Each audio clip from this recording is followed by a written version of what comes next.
Hello there, General Kenobi, and welcome to episode 281 of the TEW 2020 Challenge Run. We are here for SummerSlam Night 2 2022, aka the season finale of Season 5 of the TEW 2020 Challenge Run. So, what a way to go out. Roman Reigns defends the WWE Championship against Cody Rhodes in the main event. We also have the Raw Women's Championship on the line between Asuka and Bianca Belair. We have the Raw Tag Team Championships. Edge and Randy Orton against Sheamus and Drew McIntyre, who are going to have, bit of talking to do after what closed the last night's show. Also, go and watch SummerSlam Night 1 if you haven't already. There will obviously be spoilers for that in this episode. And I guess also don't look at the bottom of the screen if you don't want to know what happened last time, because the champions have been updated. But with that being said, when looking at last year's show, KSI, Bianca Belair, and the Street Profits, KSI is in fact wrestling again this year. He teams with his prime buddy Logan Paul against The Miz and Grayson Waller. But yes, without any further ado. Oh, more important, also before I want a little bit more further ado, we're going to crown the first Women's Liberty Champion, and the first of this new lineage of Cruiserweight Champions tonight. And I promise that's it. No more further ado. Let's jump straight into the show. There we go. It's finally happening. After all this time, I think it was after last year's SummerSlam that Jerry left the goal to do a big mattress match.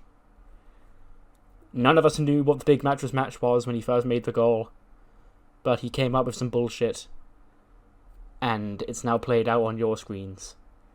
And here we are. Big mattress match, even. Kickoff. Cameron Grimes pulls up. I think I said he had a Rolls Royce last time. That's what he pulls up in.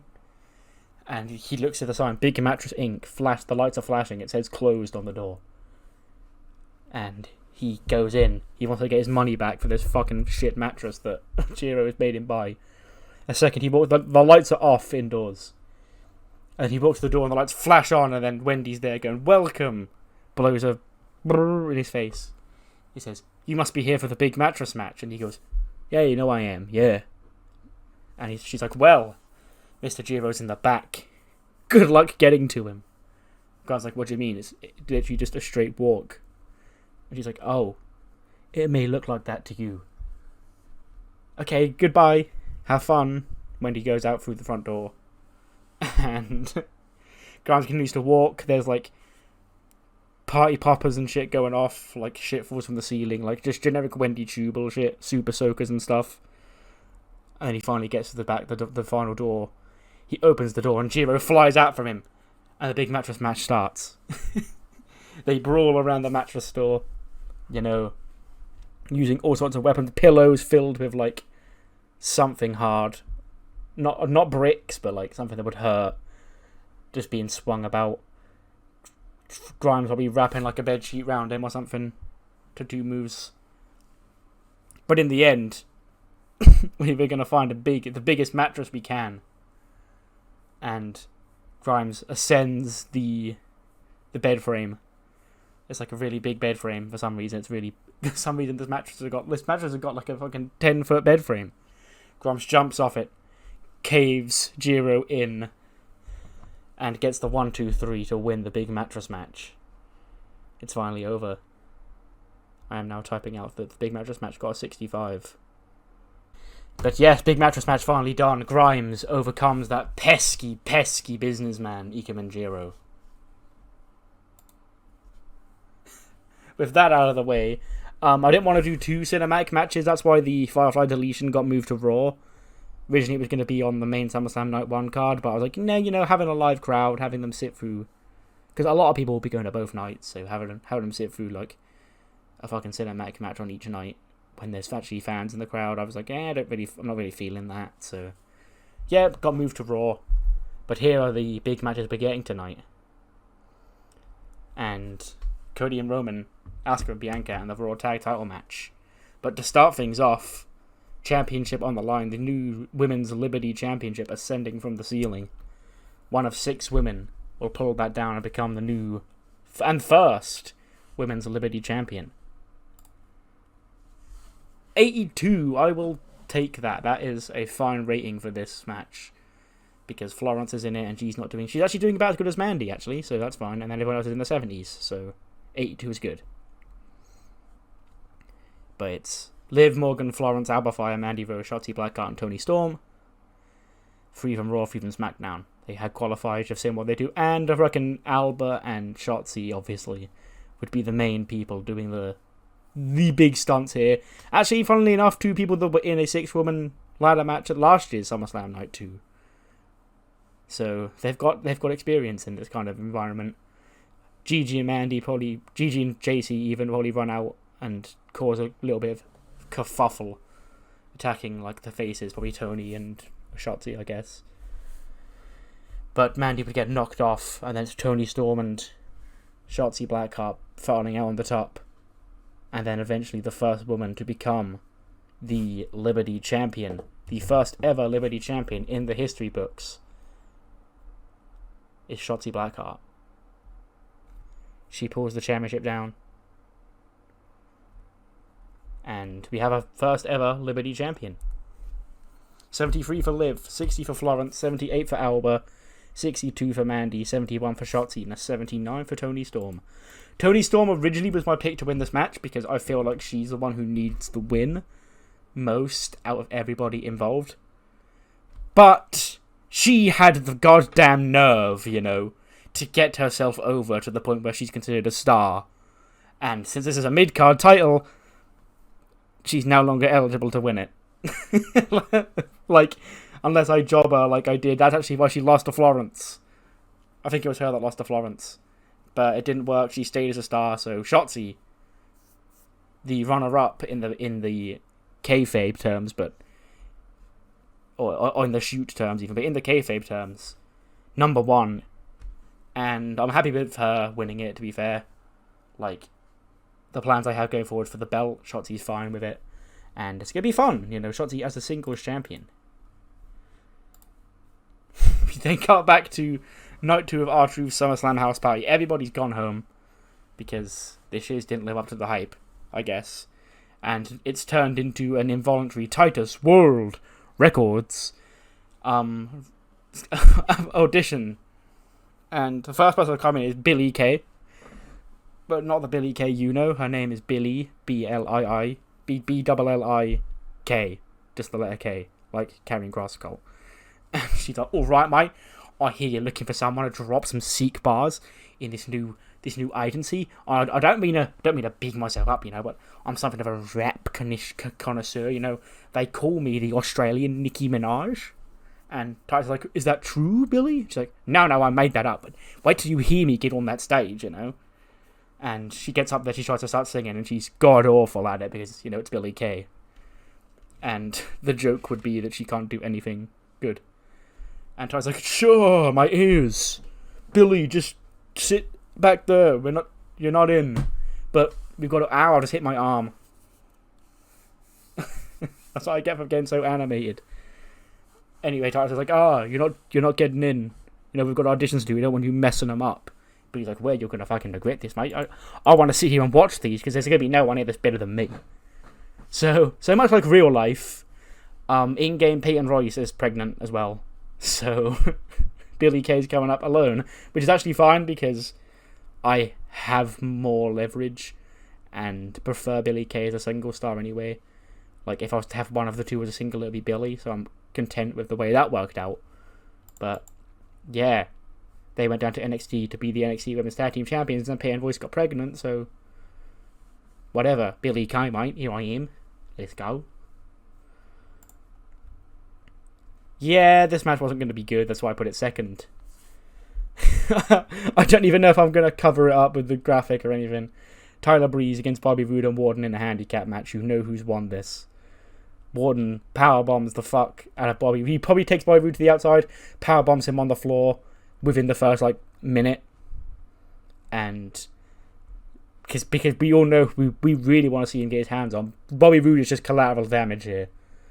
And Breeze is the one we want to see Wardon beat up. And Breeze takes about 6 of these power bombs. Wardon pulls his straps down as he does the last one. Foot on the chest. He flexes his muscles as the referee counts 3. And Wardon picks up a dominant victory. He's free of the shackles of Tyler Breeze. And he's well on his way to being a babyface now. But who knows what the future holds for him.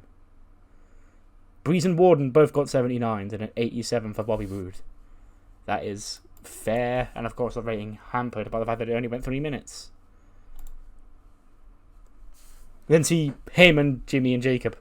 It's like, oos, when Roman gets here, dog, we gotta come up with strategies. I know me and Jacob aren't allowed out there tonight, but we gotta devise a plan. We gotta make sure Roman's got his head in the game. And Ham's like, let me get this straight. You're doubting the ability of the tribal chief, the man who's reigned as the WWE World Heavyweight Champion for 11 months. You're doubting that man's ability now, Jimmy. And Jim's like, no, it's not like I'm doubting Roman. It's just, we want to keep this thing going, the bloodline don't lose. And then Jacob's like, we should probably move because we don't want to get noise complaints from this locker room. And Jim's like, hey, screw whoever's in there. And the camera pans. It's Seth Rollins' locker room. And they all just look at it like, yeah, definitely screw that guy. Anyway, we gotta go find Oos. And Heyman's like, you do you. I have other business to attend to. So Heyman's scheming. What's he cooking?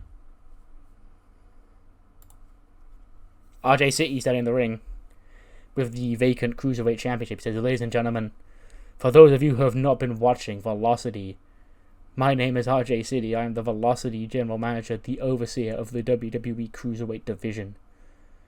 And it is my great privilege to be standing here in the ring tonight holding this Cruiserweight Championship because 32 of the very best in the world with 205 and under pounds have been competing for the last 4 months in a grueling tournament, a grueling World Cup. And right here, right now, we're going to determine out of the final 2 who goes home with the gold. Please welcome the first participant, Cruiserweight living legend Rey Mysterio.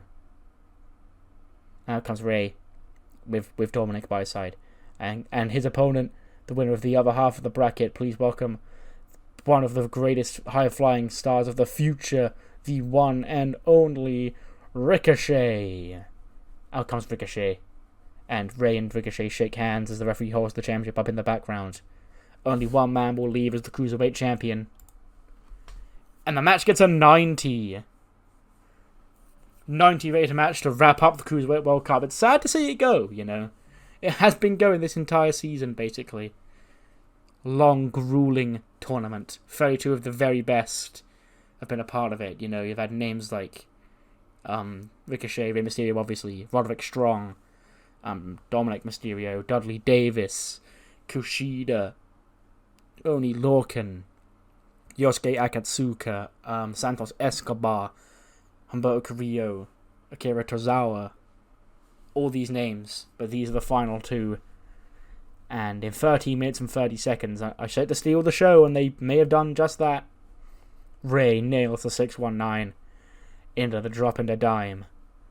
And Rey Mysterio is your Cruiserweight Champion. 76 for Rey, 92 for Ricochet. So putting it on Rey felt like if this was real life, the smart thing to do, because he's Rey Mysterio.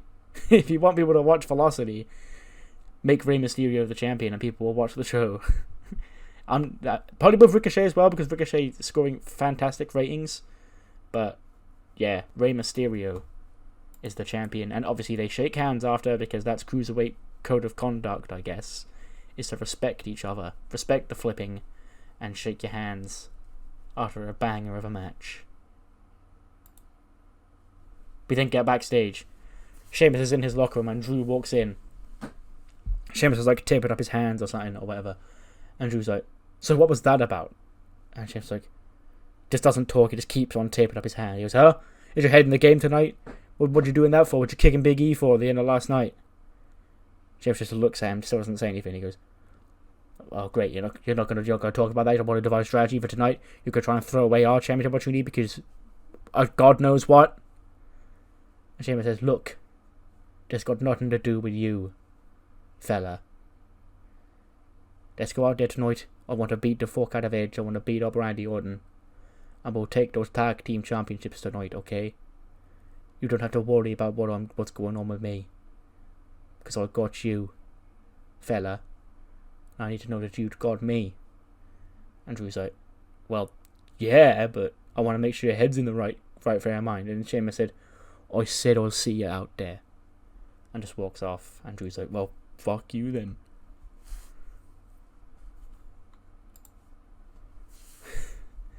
Recap video of last night. You know, the winners, Big E, Kyrie, Charlotte and Jordan, Brock, Mello, Ali, Pat. Just a big hype package reminding us of the great time we had last night at SummerSlam Night 1, and the great times carry on, because coming up next, Gang Warfare. 79, I didn't expect much because there's a lot of moving parts here. It probably would have been funner in real life than it would on this game, because it's technically a 15-man elimination battle royal on this game, but that's not what it is in real life. It's 1 fall to the finish, but it was either make it a 10-man with 1 fall to the finish, and have like 5 people miss out, or make it a battle royal where everyone's involved and just headcanon it, and I chose that one, so it's fine. Just listen to what I'm saying and not what the game's saying. So basically, anarchy in the arena, brawl. These gangs can't be contained. We're going to find out who the real best team is here on Raw. With Path of the Dragon, Hit Row, Hurt Business, Real Coalition, and the Balor Club all going at it. And the funny thing would be, because he's Gunther, the matter's sacred. He's not getting involved in your pesky, fucking full count anywhere bullcrap, So he just stays in the ring the whole time. When it spills back into the ring, Gunther will chop people and get involved that way, but he's not going out into the crowd or backstage or wherever. He's staying in there just with his arms behind his back whenever there's no one else to fight, because that's not how he goes about his business. Pete Dunne would probably go searching out, he's like Butch, but not called Butch, basically. And then we probably get a big spot where I want one of the big guys, so probably Zergus, I guess, would be the best choice. Big dive off the top rope onto the waiting pile of bodies, wiping everybody out. But in the end, there can be only one winner. And because it's a pay-per-view in front of a live crowd, the finish would take place in the ring, because I think it's kind of bullshit for it not to. But it's the big boys not the big boys physically, the big boys as in the leaders. You got Lashley, Finn, Swerve, Gunther, and Zergus in there. They're all battling it out. And in the end, Finn Balor's rocking and rolling. He hits the shotgun dropkick. He goes for the coup de grace. Twatted out of the air by Zergus, who goes for a big chokeslam. Finn dropkicks him again. Fights him off. Sends him packing to the outside. And then Gunther gives him a big chop. And the powerbomb, he folds Finn Balor in half. 1, 2, 3. And Gunther wins Gang Warfare for the Regal Coalition. In 19 minutes 52. And Dudley got quizzical neck strain, which doesn't sound too bad. I hope it's not, because he's Big Dudders. He's got big plans for Season 6. So, yeah, it was the amount of people in it and Dudders getting hurt that really fucked it over, I guess. But yes, the Regal Coalition stand tall.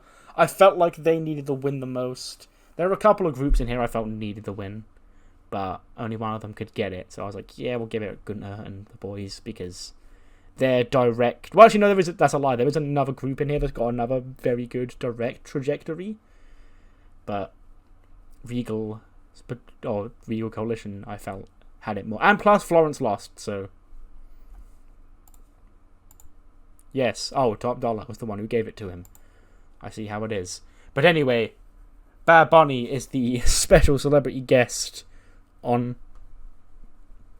the panel of the auditioning for Titus World Records. You got Truth, Titus, and Bad Bunny, but Slim Shanky behind, in his backwards baseball cap. And the first person to step up, well, let's get this show on the road. And then we transition to the first singer. It's Danhausen. He's going, "Hello, yes, I am Danhausen, and I'm here to join your record label. But first, I will put the good luck curse on you, Danhausen. and he curses Slim Shanky, and Slim Shanky like faints, and Tyler's like, "Oh, what are you doing?" He goes, "Oh, that's a lie. Danhausen doesn't know how to sing. Danhausen doesn't know what he's doing here. Danhausen heard there was a party, but apparently you don't want to go without Danhausen. But there's a party housing going on here, and but goodbye. I'm very nice, very evil." And he puffs out of existence, and Tyler's like, "Well, what the fuck was that? Get up, Shanky." Then Jimmy Wang Yang's here, and he's shotgun driving, probably singing his own theme song or something. And Titus is like, "Oh, next." And then the next is we get right at the end of Mackie's song. And Titus is like, interesting. And then Mackie's like, "So I get in? You accept me?" Titus is like, "Well, no, you're not in." And then, because the camera's facing Titus, we just see Mackie's microphone get slung at him. Like, we don't see her throw it, we just see it get slung at Titus. He's like, "Oh, whoa, what are you doing? Get out of here! Get out of here!" She walks over, she picks up the microphone, and then walks off. And Billy Kay's just in the background going, "Wow, it sure seems like it's going so well over there, mate." And Titus is like, "Shut up, Billy!" Holy shit, banger! An absolute banger of a match here. Gets an 84. Team Prime themselves, Logan Paul and KSI, against Grayson Waller and The Miz. Waller gets a 54, a 59 for KSI, an 81 for The Miz. And there's one name I haven't said yet. That's because he's leading the pack. 86 for Logan Paul. But this is the match, Logan Paul is the one who needs to get the big spots in to show that he's actually trained, he's actually good. We saw KSI last year, he does the same shit, basically. And in the end, Logan Paul does pin The Miz with a frog splash to score the victory for his team. Here at SummerSlam, Team Prime had their hands up high, bottles of Prime in the other hands. Neck 'em, What a moment. KSI and Logan Paul here at SummerSlam with a huge victory.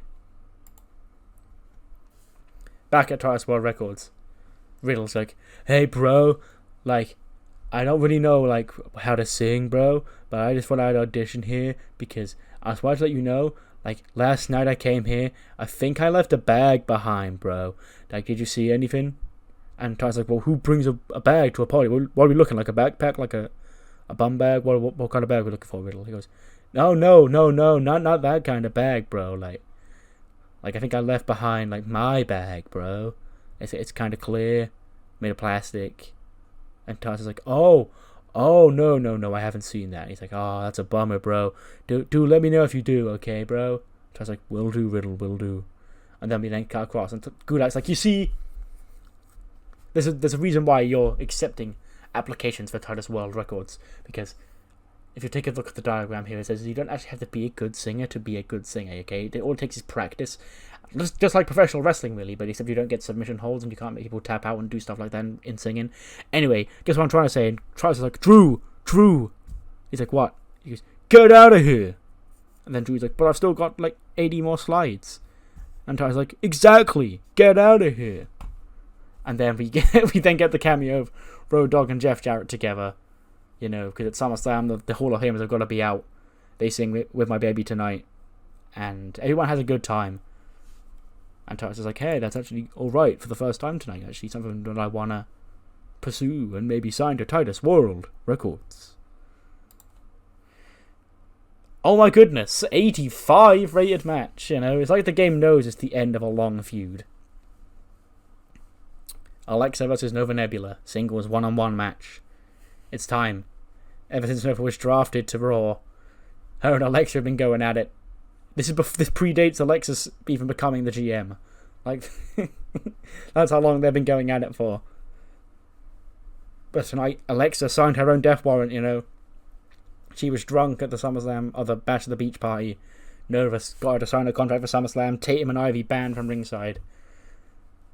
And we're here. Nova Nebula and Alexa Bliss. Goes 12-27. And in the end, it is, of course, Nova who picks up the win.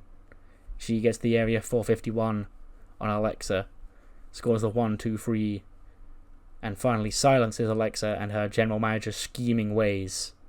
An 81 for Nova and a 73 for Alexa, getting an 85? Okay. Like, I didn't expect that at all. I expected like an 80 here. But go on, girls, I guess. Have a banger. Back at Titus World Records, Brooks Jensen's up on the ramp, and he's singing country music. He's like, West Virginia, Mountain Mama, but like bad.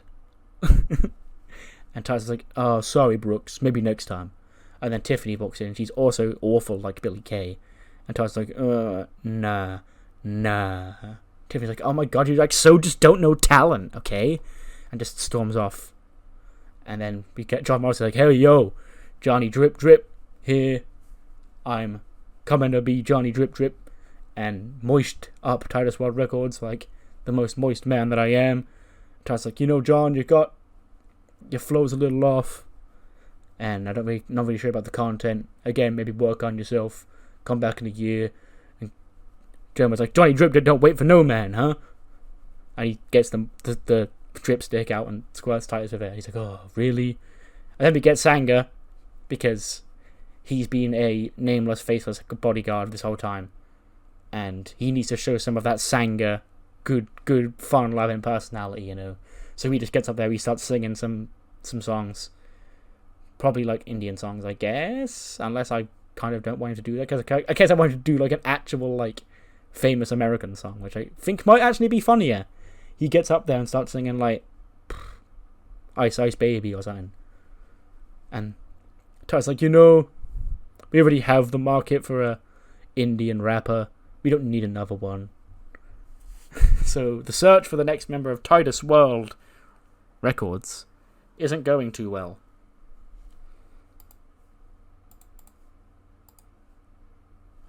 But here's a hype video for the Raw Tag Team Championship match. Rated RKO, Edge and Randy Orton of the Grand Jury against the besties Sheamus and Drew McIntyre, who are having a bit of an issue because Sheamus went into, like, if you didn't see the end of SummerSlam Night 1, they actually fought off the Vikings at the help of the New Day, and Big E retained over Edge. But after the match, Sheamus, I guess content with having Edge lose, kicked Big E in the head, and we went off the air with Sheamus with more questions than answers, really. Sheamus storming out after he kicked Big E. But the two of them have to coexist for one more night. Will they be able to do it? 94 rated tag team match.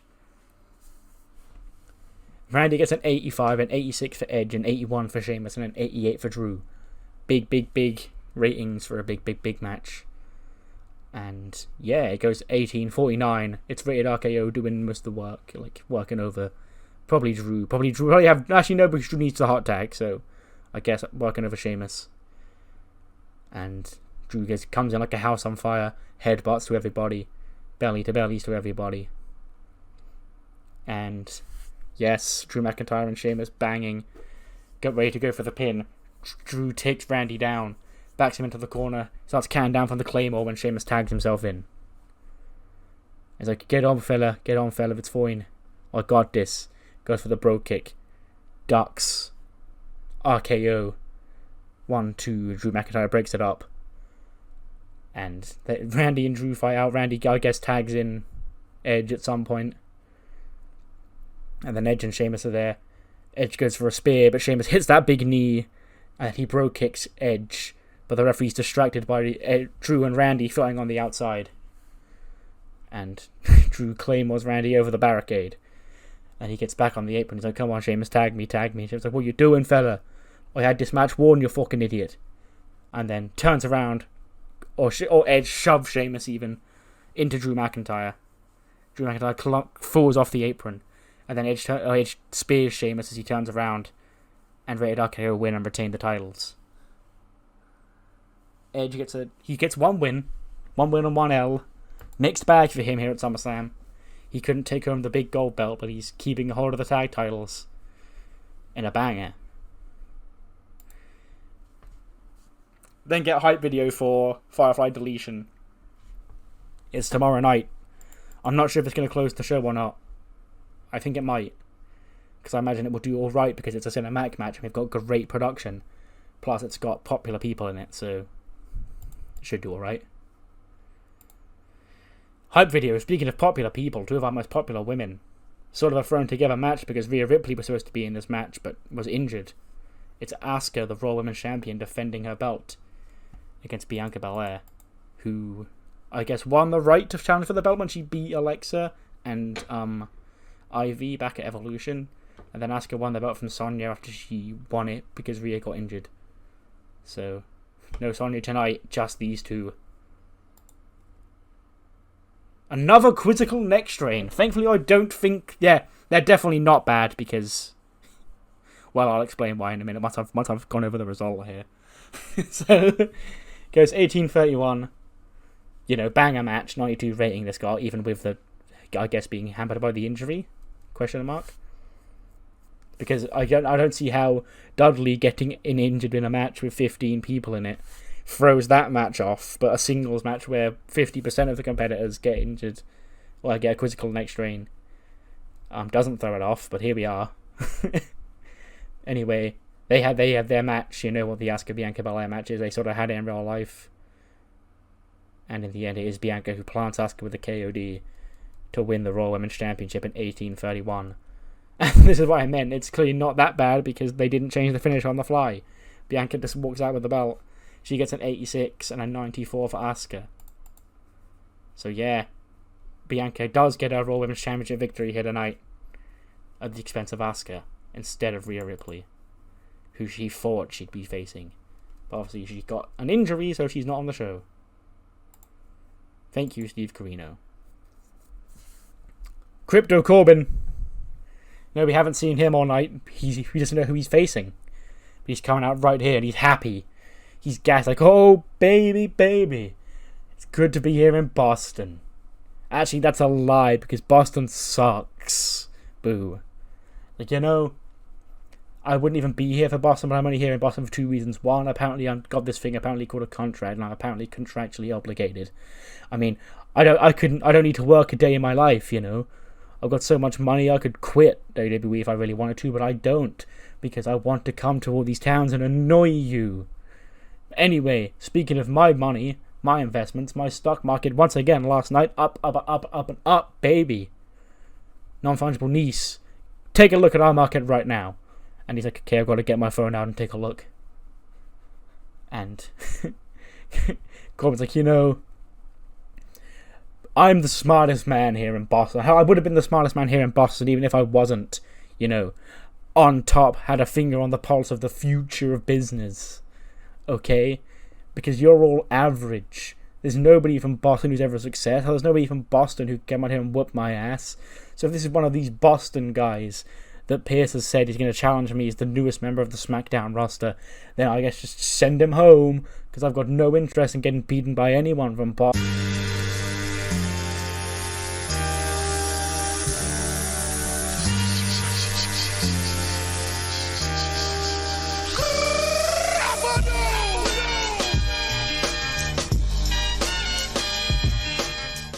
John Cena comes out. And he's like... Corbin's shitting himself. He's like, oh, fuck John Cena. And in the background, we can still see Nice, like, scrolling through, like, I guess, the metaverse. And Cena's like, relax, Corbs. I'm not here to be your opponent tonight. I'm not signed to SmackDown. I'm way too busy for that, you know? But I came out here, I thought I'd stop by Boston and give, you know, good old Boston boy the chance to come out here in front of his home turf here at SummerSlam. Now, Corbin, last time I saw you, you weren't this. Like, what's the matter with you? It's like, I'll tell you what the matter is, John. Nothing. What's the matter with you? Why aren't you getting on this? It comes from a place of love that I'm telling you that you need to get on this. This is the future. Seems like, well, I don't mess around with that crap, Corbin, you know. Unlike you, actually don't. I think it's lame, you know. Well, what is this monkey here? It's a picture of a monkey. And Corbin's like, no, that's my monkey. You don't get it, John. I own this monkey. Seems like, you own this? Well, why don't I just screenshot it? Then I have it on my phone as well. Corbin's like, yes, but that's, you know, mine's encrypted. It seems like, what are you even on about? Anyway, I was about to come out here and say hi to Boston. But maybe if you want to get your ass whooped for speaking all those bad shit about Boston, maybe I'll do that right now. And then he goes, Nice, get him. And then Nice, who's just found his crypto, he can't drop his phone and go, oh shit, he charged at John Cena. Nice takes the AA. And he said, oh, one more thing, Corpse. I don't know, I'm not your opponent tonight. But I do know who is. Good luck, buddy. And Corbin's like, wait, no. John, get back here, I need to... Then he looks at his phone in shock. He's like, what? No, Nice, this can't be happening.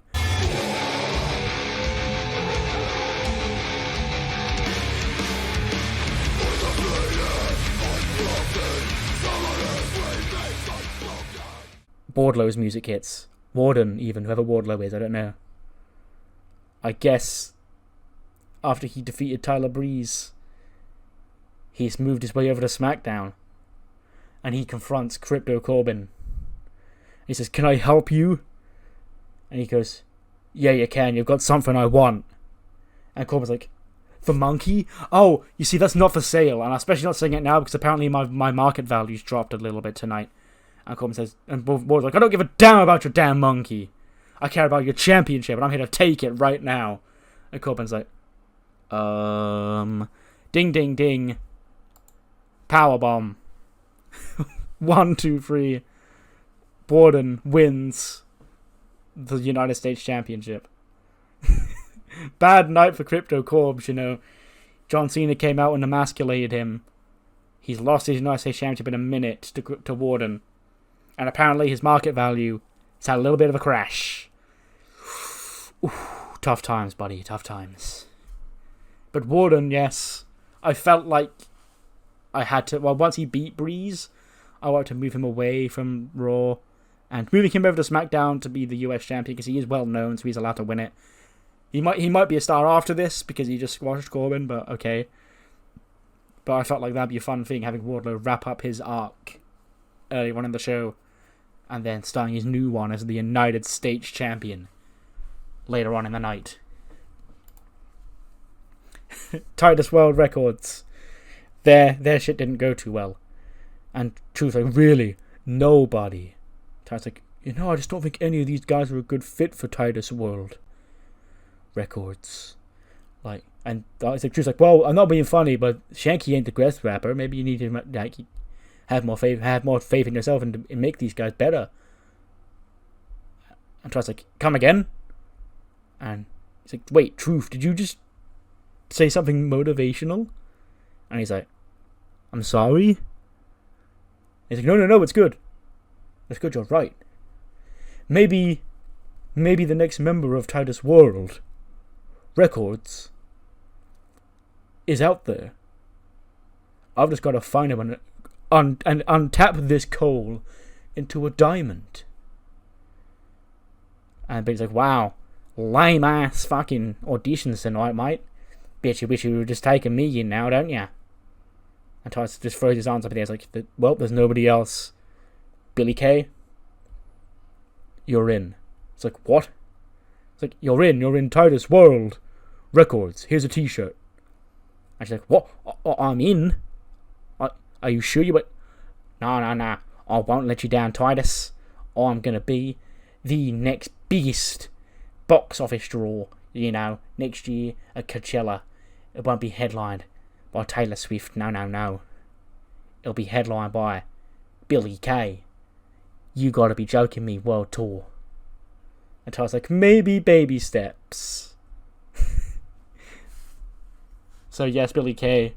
Billy, B-I-L-L-I-K. I wanted a dorky, white girl rapper in this group because I thought that would be fun.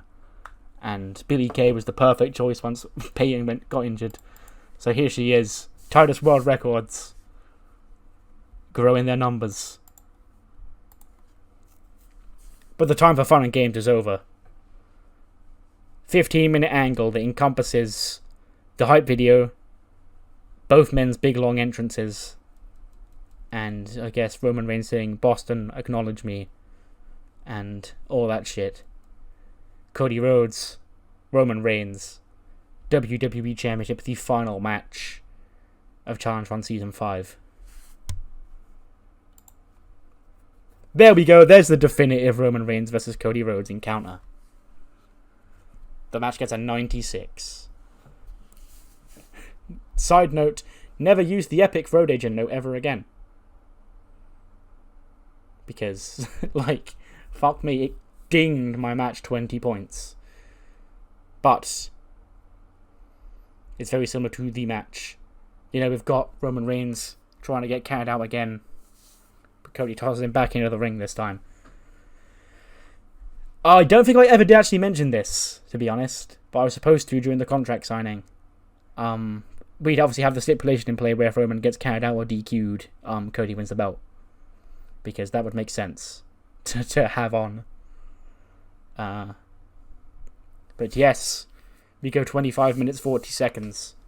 It's an epic, you know, Cody's bleeding. Actually, no, Cody probably wouldn't be bleeding yet. I know when Cody would bleed. It's fine. And it's long. It's people they're like shit talking each other. Roman goes for a Superman punch up against Cody. Cody ducks, but Heyman's standing on the apron. He takes the Superman punch instead. And shit like that. Cody goes for the disaster kick. Roman ducks. The referee takes the full brunt of the disaster kick. He goes down. And the two men just fighting. They're trying their absolute best to get the job done. Roman charges in the corner. Ooh-wah, spear. Roman kicks him as he charges at him. And then they both hit the other opposite ropes. Go for, I guess Roman goes for a Superman punch. Cody goes for something. But the point is they both collide with each other. Both collapse to the floor, and they're both out cold on the floor. The referee's still down on the outside. Heyman's down. Burn it down!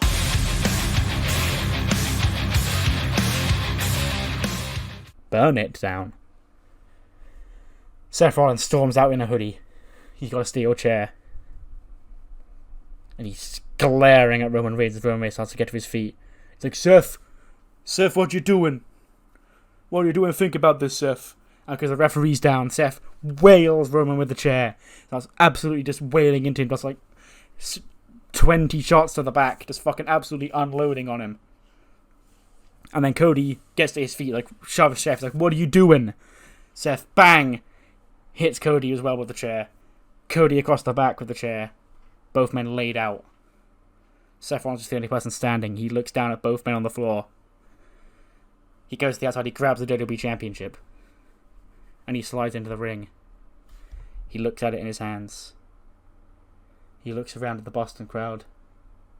And as both men start to stagger to their feet, he has to choose. And he chooses. Bang! Cody goes down. And then Seth leaves the ring. Tosses the belt on the floor. Leaves the ring. Cody Rhodes bloody. And then Roman Reigns calls for the cover. And the referee crawls back into the ring. And you get the slow count. We get the 1, 2, 3.